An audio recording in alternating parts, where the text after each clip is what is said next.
I'm trying to live a meaningful life. And that's to me more important than abundant life. And as I mentioned, basically several things. I want to have enough creativity in my life because that's what charges my battery. I want to have good relationships with my family, my kids, my friends, have meaningful relationships, not just empty relationships. Also, I want to be kind of net positive to society. And this is why, actually, why I wrote the book, because I feel like this book is my altruistic endeavor. Hey, it's Rocky. Welcome to Richer Soul. Today's guest is Vitaliy Katsenelson, who is going to share how to get our soul in the game.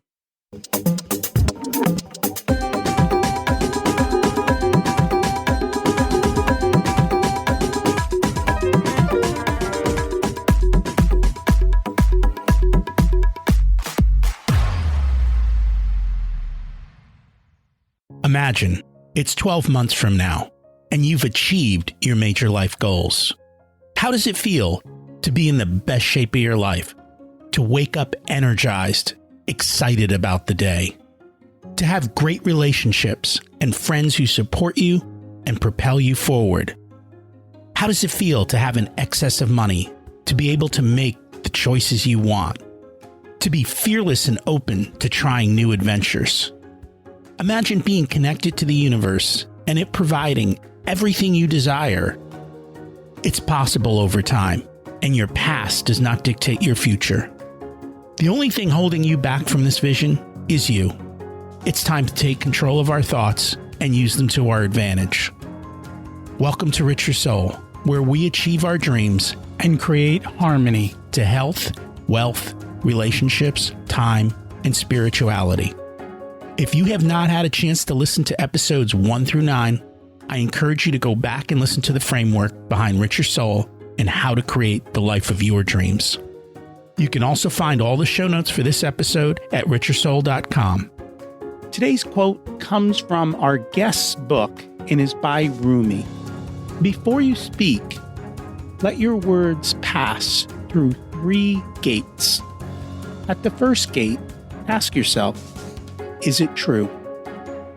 At the second gate, ask, is it necessary? At the third gate, ask, is it kind? We're going to come back to this in the episode as an action step about how to be kinder every day. It's funny how ideas come and go through generations. Some people think government control of jobs, of the economy, of everything, and having everything just provided for everyone is great. Getting things without having to work or put much effort into it for everyone to share and be socialistic is just lovely.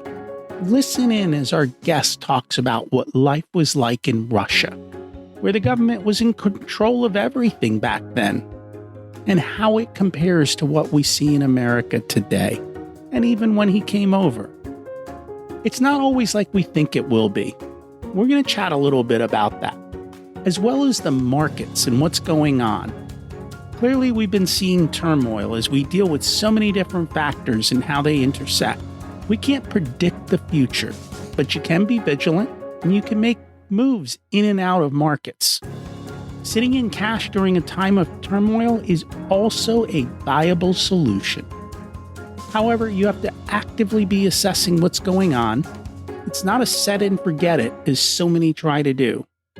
It's always being ready to take the next step, see where things are trending, and following those trends. Our guest was born in the USSR and immigrated to the United States with his family in 1991. After joining the Denver-based investment firm IMA in 1997, he became the chief investment officer in 2007 and then CEO in 2012. Vitaliy has written 2 books on investing and is an award-winning writer. He's known for his uncommon common sense. Forbes Magazine called him the new Benjamin Graham.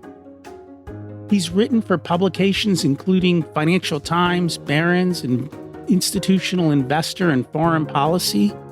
His articles are also on his website, Contrarian Edge, and you can hear them in audio on his podcast, Intellectual Investor Podcast.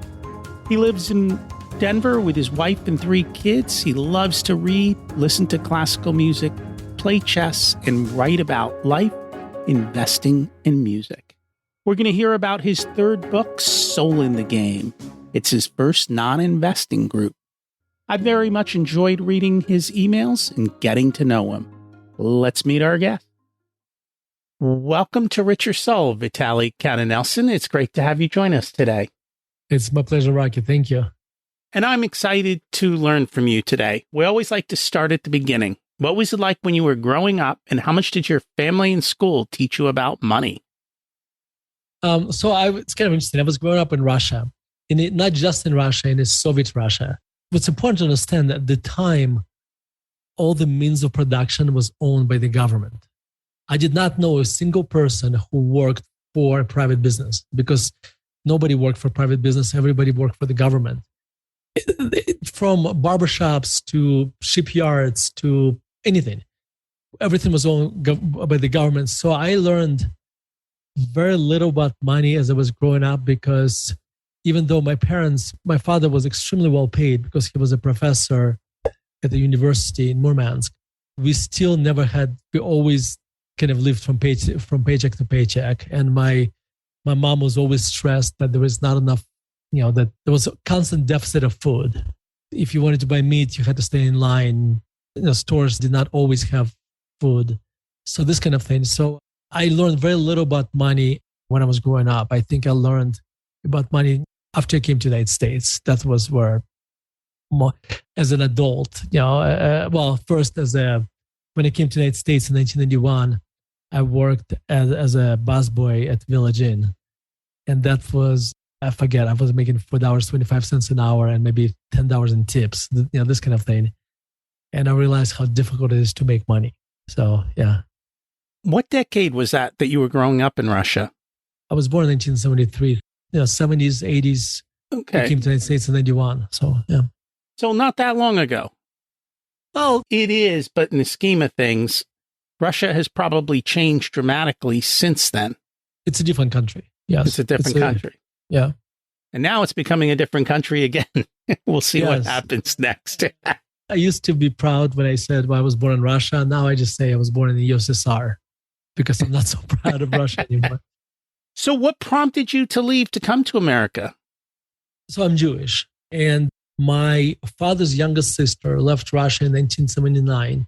And if you were Jewish at the time, the Russians would allow you to go to Israel, but they would not allow you to go to America. However, what most immigrants did at the time in the 1970s, this is before the Berlin Wall came down, they would fly to either Austria or Italy, and because there was no direct flight to Israel, then they would go to American embassy and say, I would really like to come to the United States. And America actually had a very good open door policy for Russian Jewish refugees. So that is how my aunt came to Brooklyn. When you watch Moscow on the Hudson, and they show you all these Russian immigrants in the Hudson, in the Brooklyn, that would be my aunt, one of them. And then after the Berlin Wall came down, it became much easier for Jews to come to reunite with their families. And at that point, my aunt moved to Cheyenne, Wyoming. And I'm so thankful to her to this day. She invited us to Denver instead of Cheyenne, Wyoming, because Denver is so much more pleasant place to live, I would argue, than Cheyenne, Wyoming. And that's how I ended up in Denver. Culture shock coming to America? Oh God, yes. The biggest culture shock is kind of interesting. When I lived in Russia, I watched a lot of American movies. And if you think about most American movies, they are basically shot on the coasts. Either you see palm trees, California, or you see skyscrapers in New York. So this was kind of my expectations for America. And then I come to Denver, and it's very flat. That was the biggest shock. Is that's like there's so few, there are very few skyscrapers here. There's in downtown, There's some in downtown. How flat it was. That was probably the biggest culture shock. Not the culture shock at the time was the grocery stores. We went from this scarcity to this incredible abundance, and so that was a huge shock. And how cheap the food was. Like, cheap meaning I could buy gallons of orange juice, or I could buy this huge pounds of. At the time we would buy this huge, maybe 5 or 10 pound thing of ham. It's just amazing. It's just how you can buy Coke in gallons, this kind of thing. Obviously, that the food that it was cheap was not a good food for you. So, but we didn't know that at the time. So you came here, you got a job as a busboy, and then what happened? Yeah, so what's kind of interesting. So I came to the United States. I actually ended up going to high school, even though I was already going to college in Russia. If I were to enroll in college at the time, I would have had to pay out-of-state tuition. So it made sense at the time to go back, to high school to study English. I actually graduated from high school in Denver, and then I went to the University of Colorado. So I got my undergraduate degree in finance, and then I got my graduate degree in finance. And I was lucky that I realized I wanted to do investing when I was maybe 23 years old. So I had laser focus because I knew that if I wanted to be investing, I need to do both undergraduate, graduate degree in finance. I got my CFA, which is a kind of a fancy designation for like CPA for investment guys and girls. And so that focus actually allowed me to probably achieve a lot more than somebody who is kind of struggling through life trying to figure out what they want to do. Many people are struggling through life trying to figure out what they want to do. Like in my case, I was just lucky. Because a lot of luck has a lot to do with that, I think. So it doesn't make me any special. It's just I got lucky that I figured out early in my life. I have a friend who, when he was 35 years old, had an engineering degree and he had a very successful career as an engineer, realized that he wants to become a dentist. And he basically, 35 years old, wife and 2 kids, he basically moved out of Denver to California, and and went to dental school. I have a tremendous respect for him. And now 13, 14 years later, he's very happy as a dentist. That's a big switch. That's exactly right. Luckily, I didn't have to go through that, but yes. So are you doing anything to teach your kids about money? Yes. In the book, I have this chapter, and we'll talk about the book, where I basically talk about budgeting. And I think budgeting is an incredibly powerful concept. It's powerful because basically it forces you to prioritize what matters to you. Okay? Because a lot of times we go through life and we kind of spend money mindlessly.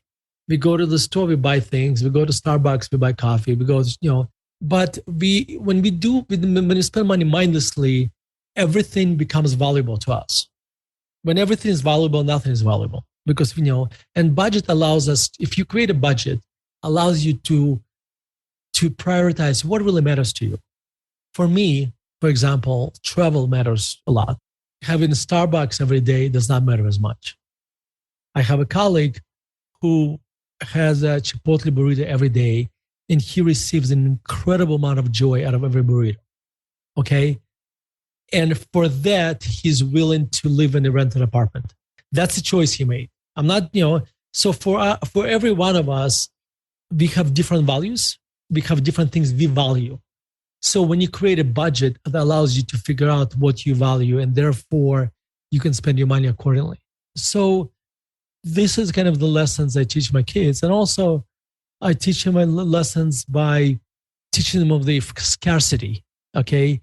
That when they buy, like my 16-year-old daughter, Hannah, has a job teaching kids chess.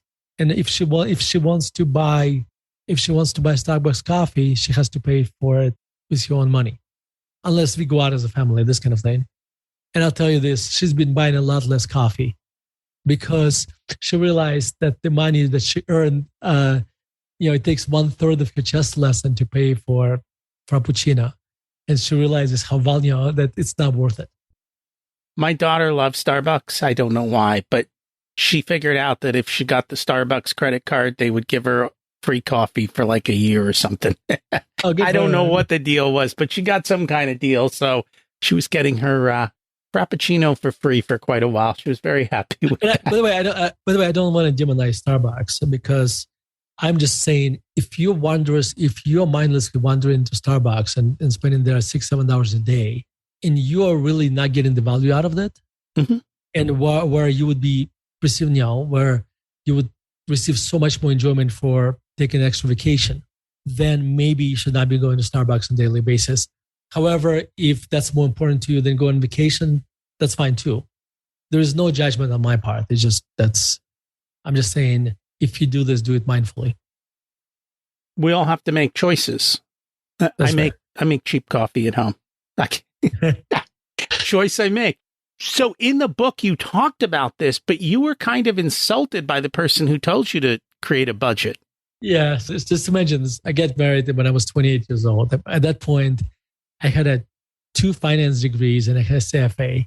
And I have this friend, Mark, who, after my wife and I got married, he sat us down and said, guys, I want to talk to you about this budget thing. And Mark was 10 years older than me, which at that point in time, almost like 3 times older than me, because his maturity was exponentially greater than mine. Basically, he talked to me about and he explained to me this concept of the budget. And the reason it was insulting, because he kind of said, well, you have income, you have expenses. And I'm like, well, I have a CFA degree. I know exactly how income statement looks like. But then he introduced me to a few more concepts. And one of them was that a lot of times when you think about budget, you think about things that come to your mind right away, which is, you know what your income is, you know what your expenses are. And when we think about expenses, we usually think about what? We think about our mortgage, our, heating bill, our groceries, this kind of things. But what happens, a lot of expenses don't stare you in the face. They happen infrequently, but they do happen. Like you buy a car, not every month. You buy a car every so many years. You need to buy furniture every so many years. You have emergencies every so many years. So what Mark introduced me, the concept of sinking funds. He basically said, identify things that can happen to you over the next 5 or 10 or even more years and bring them to a monthly sum. So if I need to buy a car every 5 years, I need to figure out how much, when I sell my current car in 5 years, how much money I'm going to need. And I need to save this money today.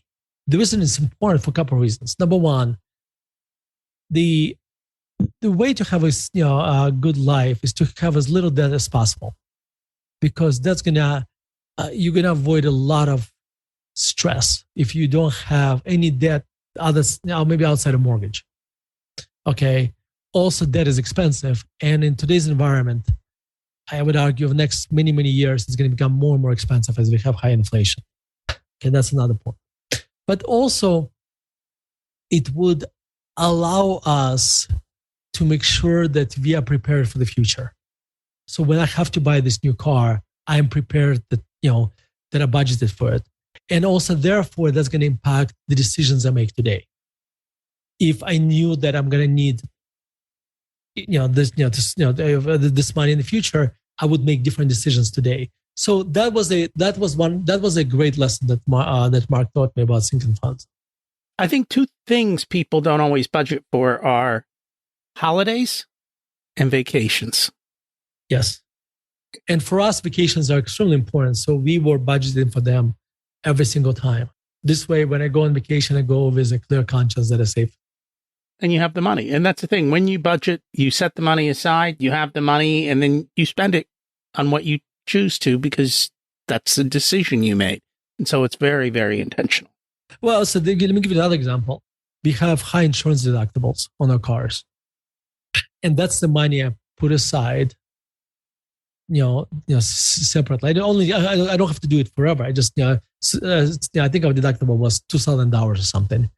But you know what's happened? So, by doing this, if we ever get a car accident, I have the money to pay for it. As an example. Do you keep a lot of different sinking funds, or do you just put them all into one big sinking fund? I have to confess, I did it for 15 years and I haven't done it for the last 5 years. Well, probably because you're at the point where it doesn't matter anymore. Yeah, I'm at the point where when it mattered, I really did. What I did, I used a couple of things. I did spreadsheets, and I basically had it was in one account. Then I had an extra account, and then I had a spreadsheet, and all the money there was assigned. Okay, that works. Today, your banks allow you to have as many extra accounts as you want, so that's another way of doing it. Yeah. They could. And when I was growing up, they used to have Christmas Club accounts. Every week, they would take $5 out of your bank account and put it in the Christmas Club so that when Christmas came, you actually had cash to pay for the gift. You didn't have to think about it. That's great. Yeah. Whatever works. Whatever works for you. Find the plan and implement it. So we're here to chat about your book. What inspired you to write the book, Soul in the Game, The Art of a Meaningful Life? So I've been writing investment articles for 18 years, since 2014. And over time, I started to write about not just investing, but about the stock markets, companies, economy, etc. But I started to write about things that kind of little by little laid outside of that, about classical music, about parenting, about my trips to Santa Fe or Europe, whatever. And to my shock, I started to get emails from, and I read these articles, and I have a lot of subscribers, people who subscribe from my articles, and my subscribers started to email me and telling me the same thing over and over again. They said, Vitaliy, we came to you for investment articles, but we are staying for the life articles. And that gave me the confidence to keep writing those articles. And then, but I never thought I would write a book about anything. But if I was, in fact, I was working on another investment book. I wrote 2 investment books already. And then one day I was writing about a Tchaikovsky and about his sextet for strings. And Tchaikovsky kept a diary, a diary and wrote a lot of letters to friends, etc. So there is a lot of documentation about how he struggled writing that piece of music. And I was reading this, I realized that Tchaikovsky's travails as a composer are not that much different from any creative adventure that I struggle to as a writer or as an investor. And I realized there's a lot of similarities.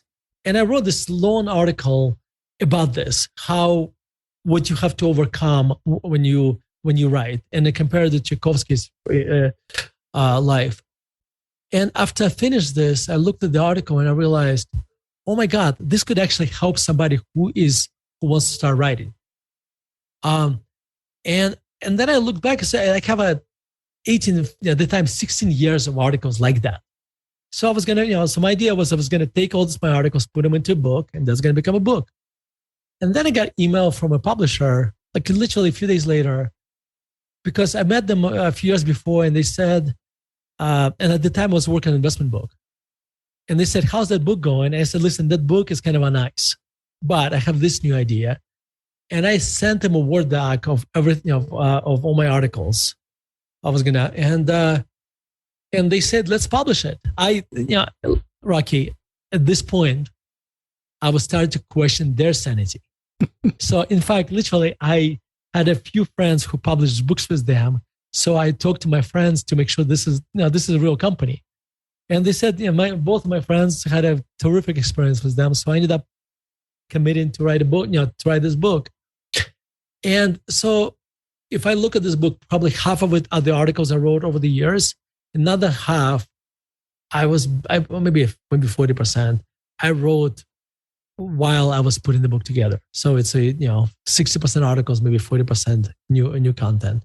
And by the way, everything there is re-edited and rewritten. And one of the overlying themes in the book, and we talk about this a lot, and I guess it's your musical background. You talk about the melody of life.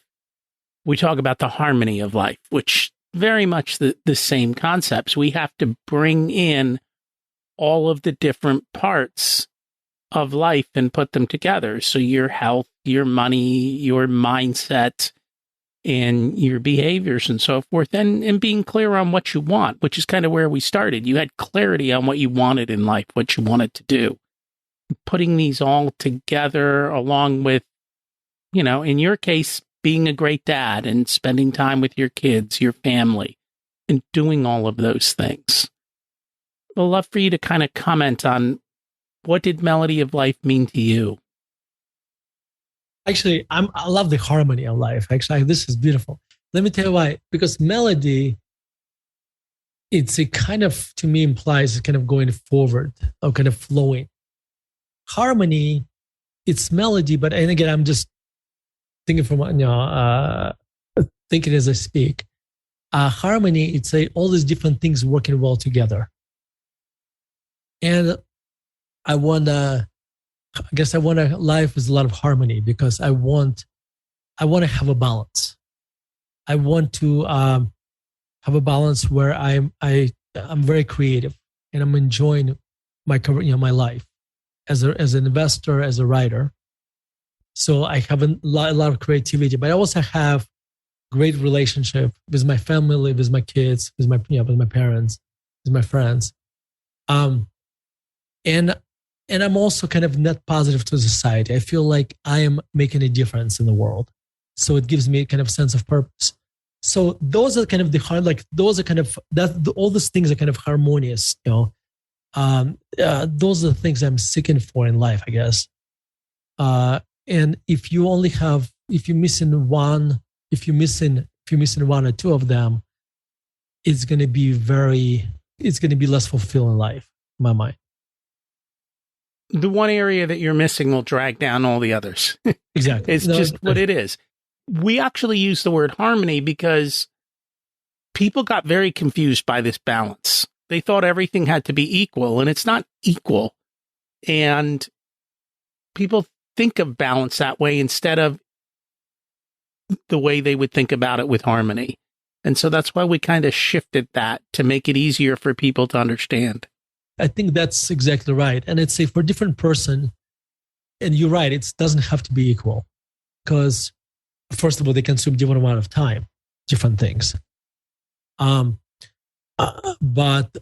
also because we're different, we're gonna weigh different things, with different weights. So yeah, but I love the idea of harmony.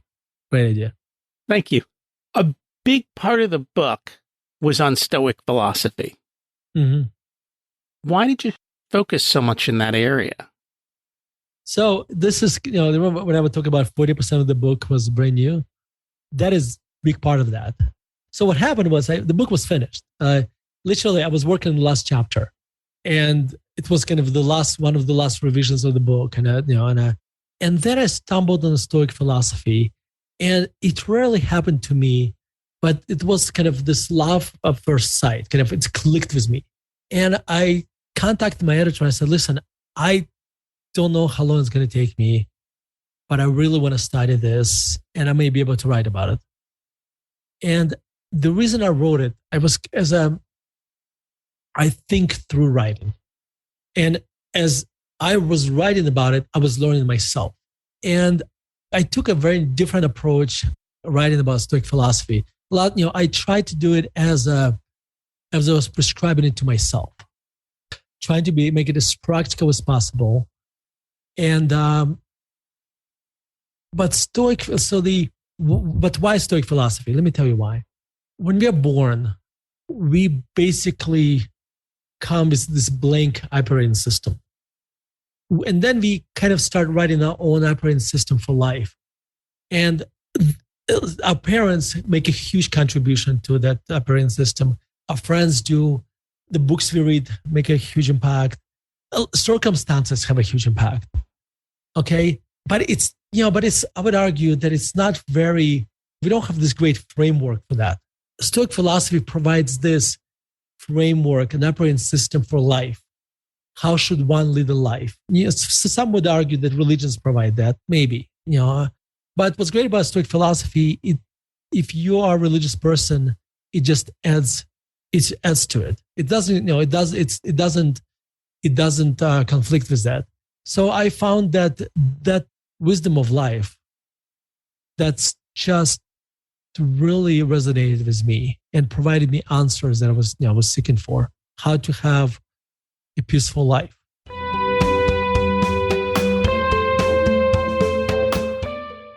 Today's episode is sponsored by Profit Answer Man Podcast. Did you know that most small business owners hate looking at their financials? It's one reason they may struggle with business success. The Profit Answer Man podcast helps them ensure they are profitable and can pay their employees and weather the storms we all have to face. It's built on the Profit First methodology of pay yourself first. The Profit Answer Man podcast is a must listen to for every small business owner and anyone who wants to help them survive and thrive. Check it out on your favorite listening platform.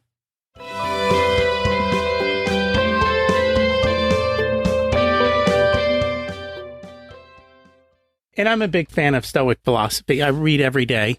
For those of you who follow me on Facebook, you know I do a couple Stoic videos every week, just sharing the concepts. And the biggest thing I think that I've learned from it is learning to differentiate between what's controllable and what's not, and letting go of what you can't control, and just not carrying that baggage around. And it really changes things. And also to understand the laws of nature. Well, okay, I think that was it. For me, when I learned about the economy of control, that was it. That was really attracted me. The Epictetus says, the economy of control, that's what really attracted me to Stoicism, because I realized there's so few things I can control in my life.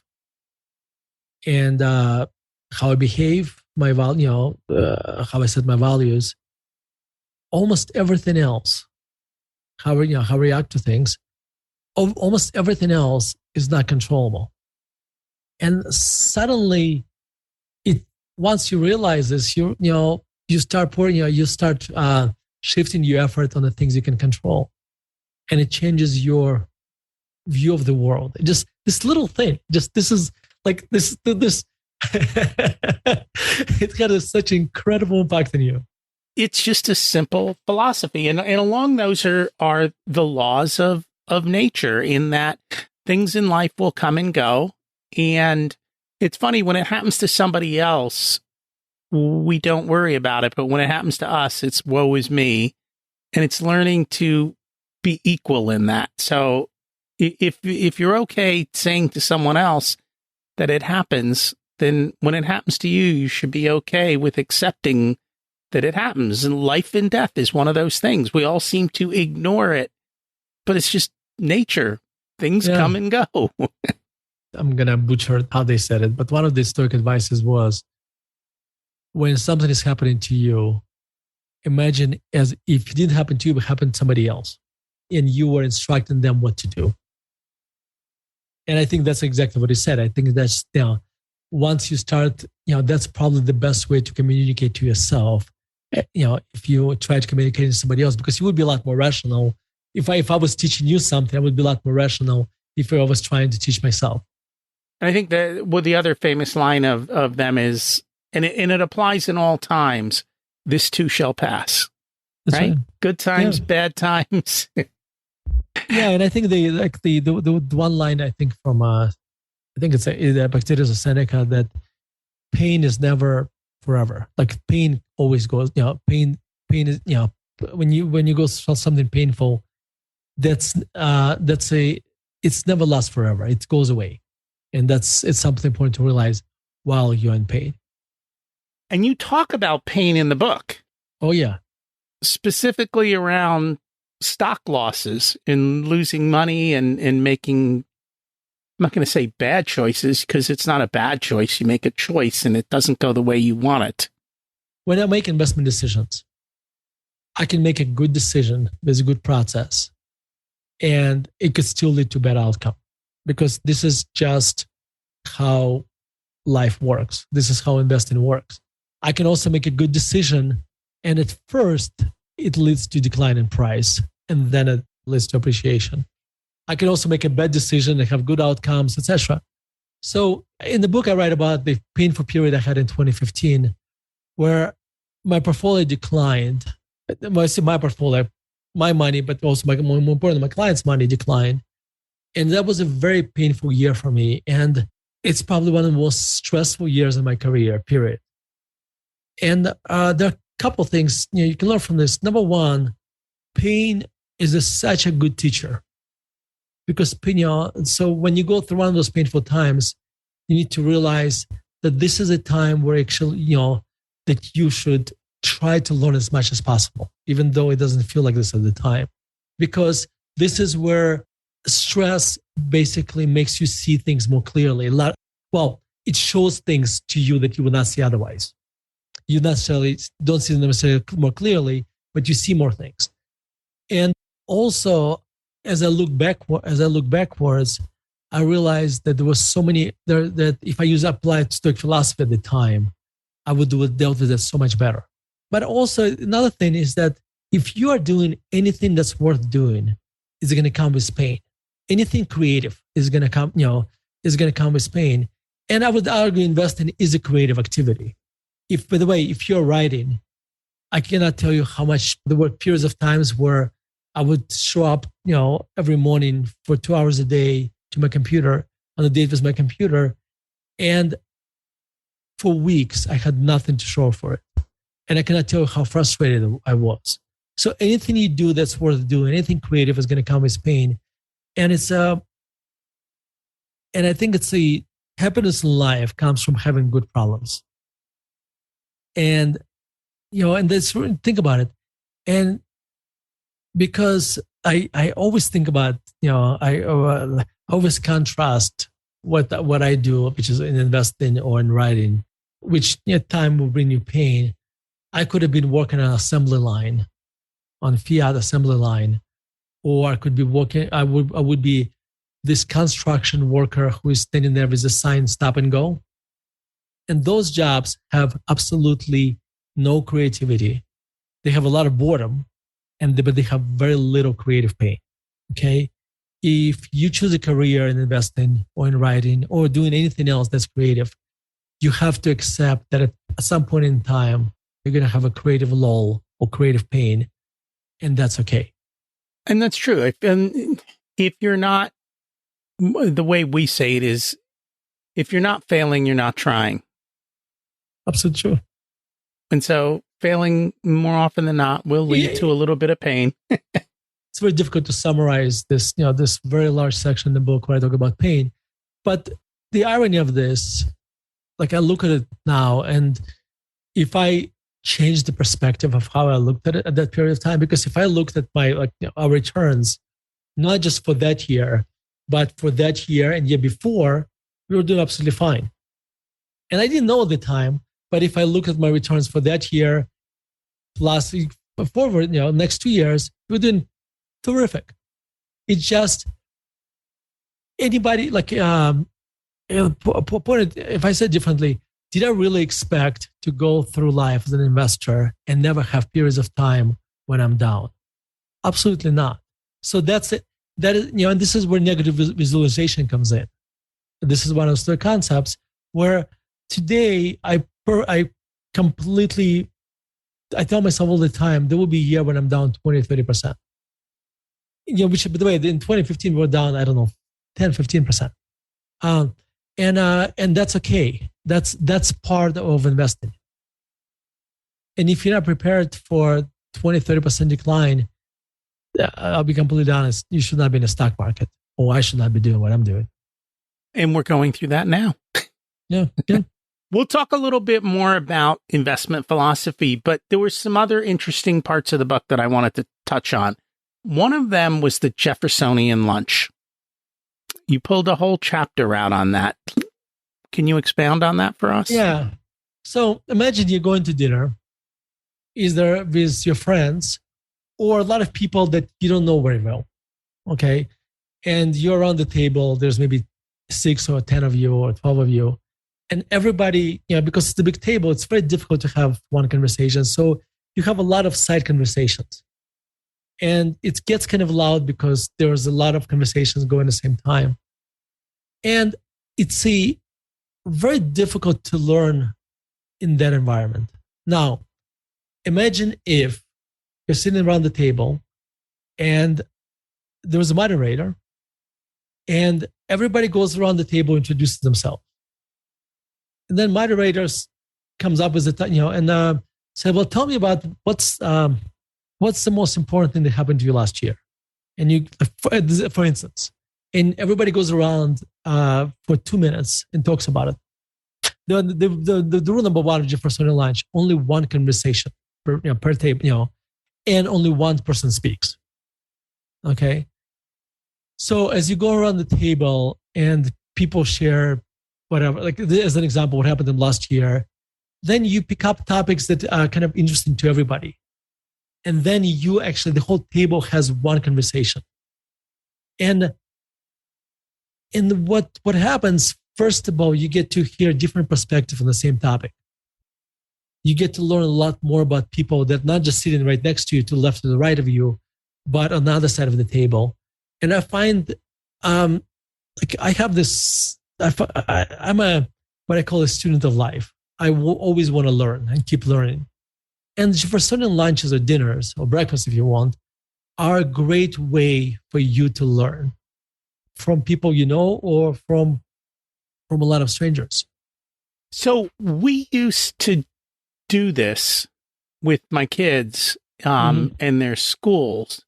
And basically what would happen is we would all get together for dinner, and there would be a couple of questions, prompts about, might be a current event or a topic or something where people might have a different points of view. And basically it's done over food because food brings people together. Absolutely. And the same concept. Everyone had their turn to speak, and you didn't have to speak.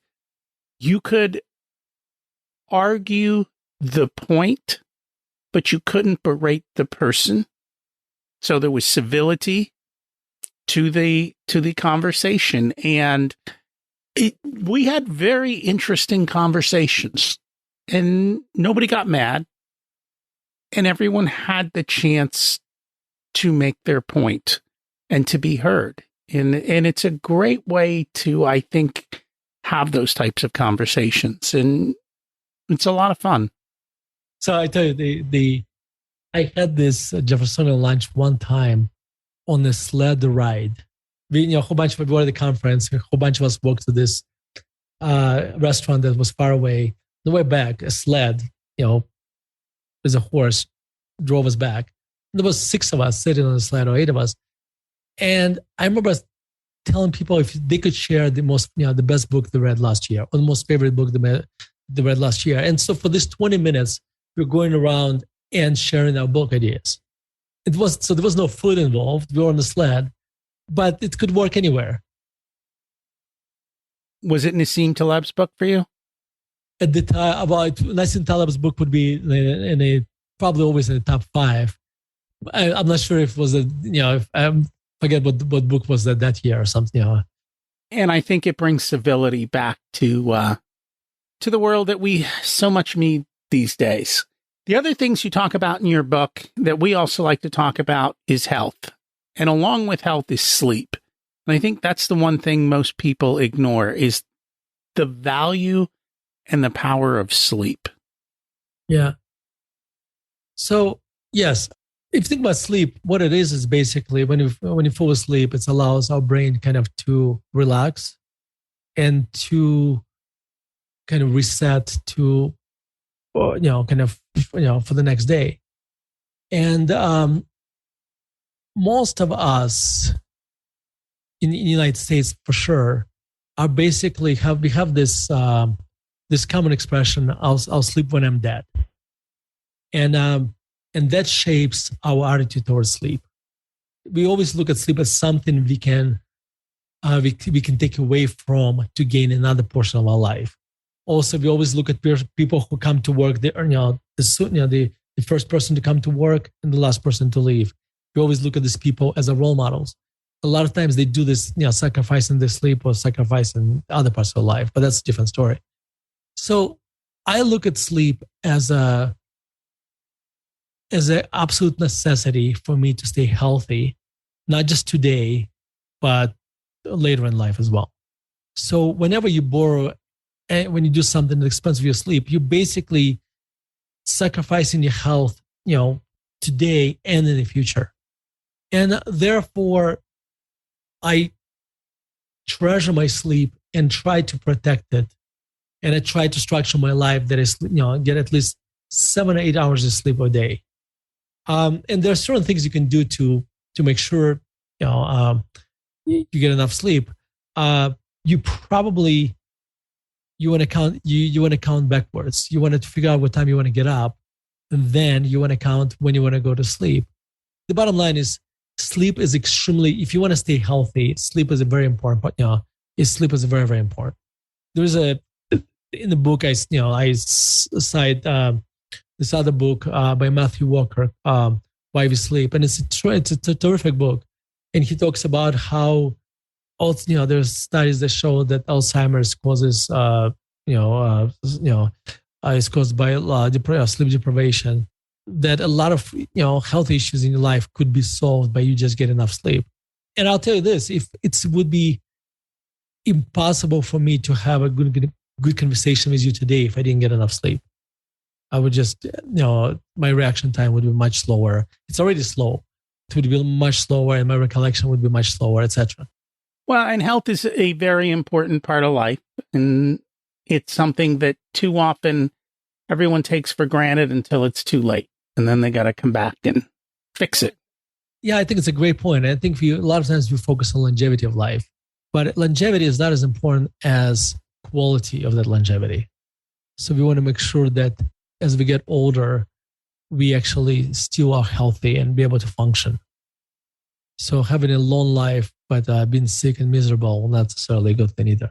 No, and I'm in my 50s, so I look at people in their 70s and 80s, and I'm like, well, some of them are barely able to walk, and some of them are living life. I want to be like the ones living life. What do I need to do today to make that possible tomorrow? If you think about it, there are several things you can do. Sleep is one of them. How you eat, how you exercise, and taking care of your mental health. Mm-hmm. So those things, and actually, you know what? And the part of mental health is relationships. If you have good relationship, you will be, that's a big part of actually staying healthy. It is. And that's one of the key tenets that we always talk about. So since you're from the investment world and you make lots of investments, let's talk a little bit about that. Sure. What are you seeing right now in the economy and the investment world? We are in the most bizarre environment ever. For the last 20-something years, we had a very low inflation, very low interest rates. And that basically conditioned everybody's behavior for that type of environment, for low interest rates, low inflation. It seems like we're going transitioning into a higher inflation and high interest rate environment. Also, inflation is coming from many new directions, like the war in Ukraine brings a new set of inflation. Deglobalization. Over the last 20, 40 years, we basically benefited tremendously of globalization because products were produced in the countries where they could produce it the cheapest. And so globalization reduced prices of goods everywhere. It was actually deflationary, but in a good way, because our money could buy more. Today, after the pandemic, and especially after what's going on in the Ukraine today, every country is not just thinking about efficiency, and that's what globalization provides us. We can do things very efficiently, but we also think about resiliency. We also think about what if we can't buy pharmaceuticals in China anymore? What if there is a war? China invades Taiwan and we can't buy semiconductors from Taiwan Semiconductor. So now you start seeing how a lot of manufacturing coming back away from China and Russia. Well, commodities were in Russia, but from China and other countries back to the United States, Mexico, Western Europe. There's a good thing with that because you're going to have more higher paying jobs. That's good. More jobs at least. The bad thing is that everything is going to become more expensive. And and that means we're going to have more inflation. So this is kind of the environment we are facing today. And my job is this is almost like I'm doing investment jiu-jitsu, where I'm trying to, build a portfolio of companies that would benefit from this and avoid companies that would get hurt by that. And we all have to be able to kind of pivot through it. So what do you do from an investment standpoint when we're in these bizarre times? So let me just tell you about what my firm does, because it's impossible for me to tell you this without, so clients basically come to me and say, Vitaliy, or IMA company, here is my life savings. Please don't screw it up. And so and so this is incredible responsibility, because this is all the money these people are ever going to make. A lot of them are in the 60s and 70s. So I have to invest so this money lasts their lifetime. Okay. So and so therefore we build a portfolio about 25, 30 companies, high quality companies. They can survive through anything the market or the economy throws at them. And, and so it's, you have to, be kind of carefully build this portfolio one stock at a time, and try and companies that would, for instance, would benefit. Well, it sounds horrible when I say this, but companies, if the global tensions rise, they would benefit from this. So we own a lot of defense companies and so on. So it's we try to look at this environment and say which companies have a pricing power, which companies have good balance sheet, good management, and we build a portfolio of them, basically. That makes a lot of sense. And that is a difficult thing, I think, for a lot of people when they have a big stack of money and they're close to retirement, to be able to navigate that and to make the right choices. Everyone thinks investing is easy. And there are times in history when the markets do really well without any bumps, and investing is easy. And I think many people have gotten complacent by this latest run and think they might be geniuses in investing. But the reality is we may hit some rough seas, and not so easy to go through those. If you look over the last couple of years until this year, the less you knew about investing, the less disciplined you were, the more money you made. Because everything, they spent, a lot of speculative stocks were going up. A lot of companies that actually were generating cash flows were not. And now things kind of reversed this year. There was a saying in Wall Street that at the end, the money goes back to its rightful owners. So I think that's what's happening right now.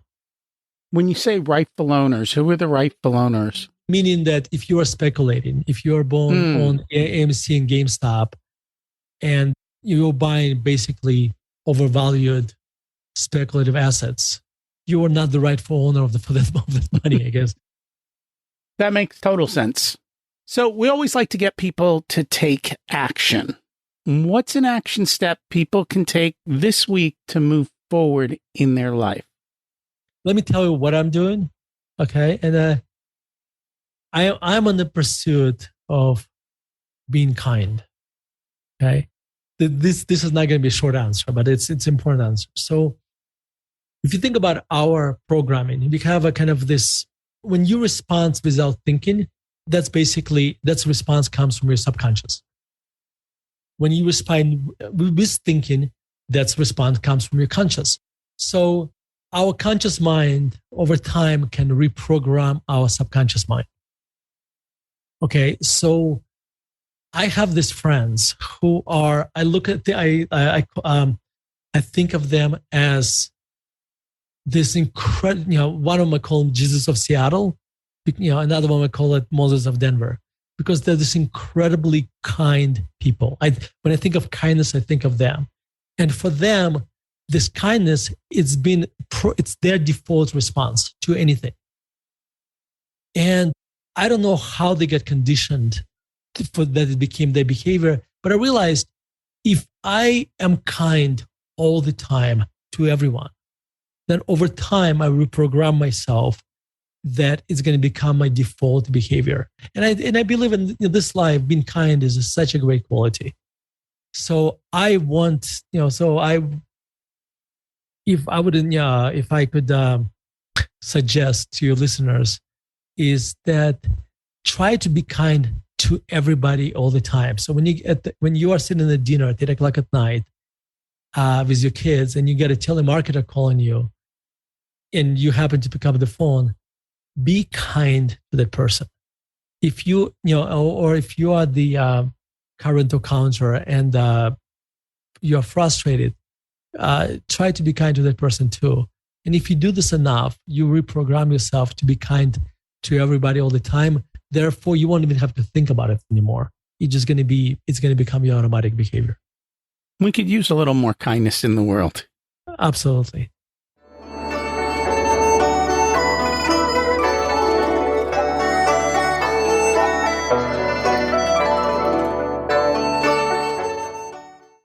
It's time to learn the secrets of life.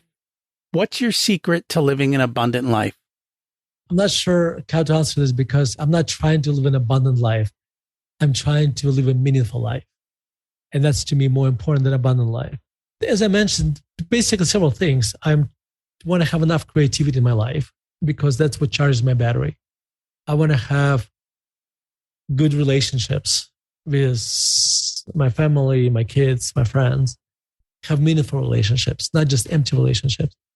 And also, I want to be kind of net positive to society. And this is why, actually, why I wrote the book, because I feel like this book is my altruistic endeavor, like my altruistic gift to society, hopefully. So that's my secret, I guess, though it's not very secret. It's a wonderful gift. What did you learn later in life that you wish you would have learned sooner? I wish I knew that I don't have to win every argument all the time, much sooner. And it's okay to say, let's agree to disagree. That comes back to the stoic philosophy of letting go, right? It's very much that simple thing. You don't have to conquer the world. You just have to conquer yourself and just let it be. Absolutely. What difference does it make if somebody else thinks just like me? Why? Last question. If you were to give an 18-year-old one specific piece of wisdom, what would it be? This is so difficult. Let me explain you why. Because I just wrote this book, like literally, that is packed with all these ideas. And now I have to pick one. Oh my God. I think I would focus on being mindful. I think we go through life kind of mindlessly and we make decisions, and I need to package this better a little bit, but like this would improve my life tremendously if I was mindful much earlier in my life. But it's easier to say than done. But let me tell you the advice I would give myself. Yes, actually, I got a perfect advice. Write. Writing is probably the most important thing that happened to me. And I started writing when I was 28. And I was probably older than that.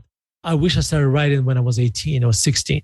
And if you start writing when you're early and write every day, write a journal, 15 minutes a day, 20 minutes a day, and that is a recipe to become mindful, because you'll be focusing for 15, 20 minutes a day. If you do it an hour, that's fine too. You'll be focusing and you'll be thinking about thinking. And that's a big part of it, thinking about thinking. Most people don't spend the time to think. They're too busy doing instead of being and thinking. And that's, if you ask me what my superpower is, that's what it is. I write 2 hours a day, every single day. And that basically makes me focus on a very narrow subject for 2 hours a day. That's impressive. If people would like to learn more about you and the book, where can they find it? Yeah, so if they want to learn about the book, and by the way, if they buy the book, since the book already came out, I wrote 5 new chapters. So to go on soulinthegame.net, and there'll be instructions how you can get those 5 new chapters. That's number one, soulinthegame.net. Also, I write articles, and I write articles about investing in life, classical music, and you can get them on contrarianedge, edge.com. And I think you guys put it in the show notes, contrarianedge.com. Also, we have a podcast, which is not as good as yours. I call it Lazy Man's Podcast, because basically my articles are read to you as if it was an audiobook, basically. And you can go on investor.fm or just look for my name on any podcasting app, and you'll find our podcast. And we'll put that all in the show notes. Thank you so much for joining us today. Rocky, it's my pleasure. It's such a great host. Thank you so much. If you enjoy Stoic philosophy or want to learn more about it, follow me on Facebook. Every week, I create a short video with something to think about based on Stoic philosophy. Right now, as we record this, stocks and bonds are collapsing, along with global currencies. I have no idea what's next, but it seems we're all in for a little bit of turmoil. The world is becoming cheap for those of us in the United States, and it's becoming super expensive for those outside. One of the main drivers is energy costs, and I know gas prices are coming down, but there are still high costs all around and things that have to kind of be dealt with. Our exports are also becoming more expensive, making them less desirable, so that may have another effect on the economy. Trying to figure out how all these puzzle pieces go together is difficult, so just be vigilant and keep watching. This week's action step is to condition yourself to be kind and make it your default behavior. That's where we started today with our quote. And that's where we kind of come back around. Imagine a world where everyone was a little kinder. Wouldn't that be a place you'd like to be part of? Well, change starts with us. So we have to be the change we want to see in the world. Next week, we've got on Michelle Molitor to talk about how to become unshakable. I know you're going to enjoy it. If you enjoyed this episode and know someone who might as well, I'd appreciate it if you'd share it with them, and they will too. Thanks for listening. Have an abundant week.